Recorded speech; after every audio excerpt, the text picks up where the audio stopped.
Hey everyone, it's Todd Hazelwood and welcome back to another episode of my Mk1 Ford Zephyr Restoration. Now I'm here today in Adelaide, South Australia, and I'm actually catching up with a good friend of mine, Matt Clarke. He's actually here in Port Adelaide. So Matt actually specialises in diesel and dyno, formerly known as Developer actually, where I first got to know Matt many years ago back when I was actually racing Formula Ford. But I've actually given Matt the job of restoring my Ford Zephyr engine. So it has been somewhat of a restoration, that's for sure, and we're starting to make some decent progress now. So the engine's now got the crank in, we've got the new pistons in, which is really exciting. We've now also got the cylinder head almost fully assembled. We've got our gaskets and bits and pieces all to, I guess, help with that process of stitching it all back together. And we've also got the brand new camshaft. This is actually the old one that came out of it versus the new one. And as you can see, plenty of work has been achieved in this amount of time. It's been a labour of love from Matt, so I cannot thank Matt enough for using his expertise and bringing this old girl back to life. So we're going to swap the camera around now. I'm going to start some filming and going to give you a little insight of what Matt's got to say with the build so far. Hey guys, so just having another look at Todd's Zephyr motor, following on from last time Todd was here. We didn't have pistons, conrods and a crankshaft in the block. I don't think it was painted at that stage. So we've got the 6 pistons and conrods in.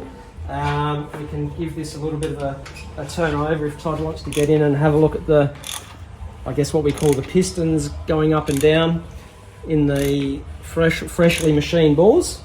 So that's all come up really nice.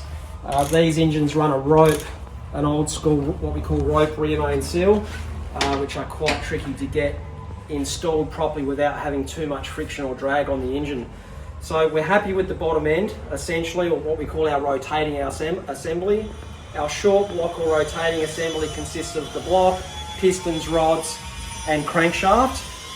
Next step from here is to get our camshaft. Todd, we've got a new camshaft here for Todd, and new lifters or cam followers in old language, which run on the lobes of the camshaft and run the push rods. So this camshaft runs in these 4 plain bush bearings or plain metal bearings that run in the block. So from here we need to, I'll flip the block upside down and show you how these guys go. So this is the bottom of the engine. This main long piece here is obviously the crankshaft. These are the bottoms of our conrods. We've got up-spec'd ARP or Automotive Race Products conrod bolts and nuts. This is a little bit stronger than the standard units.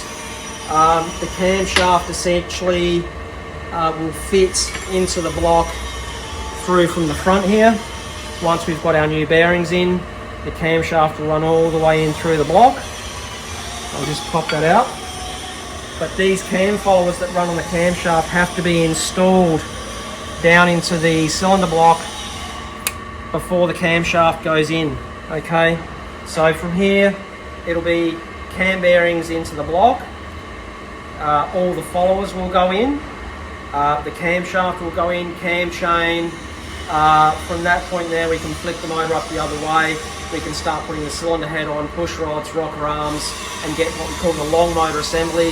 Finished the long motor, I guess we've got our short motor. The long motor then includes cylinder head, push rods and rocker arms. Over here we've got the assembled cylinder head. I think this was not finished last time Todd was here, so we've got our new valve springs on. The head's obviously been acid dipped. We've had the head painted here. This head is assembled with new stainless steel valves.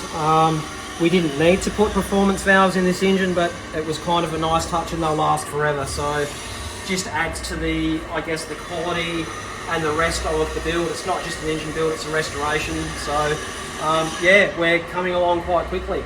Okay guys, so we thought it was also worth a little bit of a mention while we're talking about the camshaft. This is Todd's old camshaft here, and you can see the case hardening coming off what we call the lobes here on the camshaft. The way these camshafts and lifters or followers are designed is that the cam lobe is machined on a bit of an angle. They're not dead straight, so the lifter touches on one side to keep the lifter rotating at all times.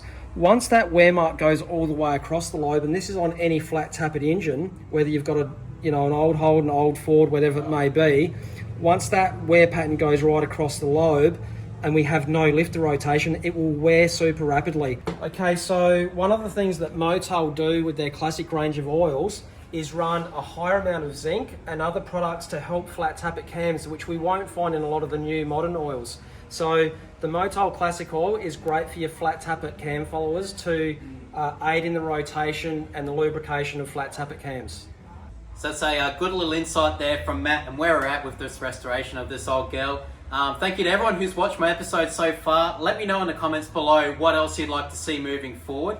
And as most importantly, as we progress with this engine build, eventually going to get to the point where we can put some Motul oils in this bad boy too. So that's going to be a very special moment. So big thank you to all the brands that supported me with this restoration so far. And thank you to the viewers who have tuned in. Cheers.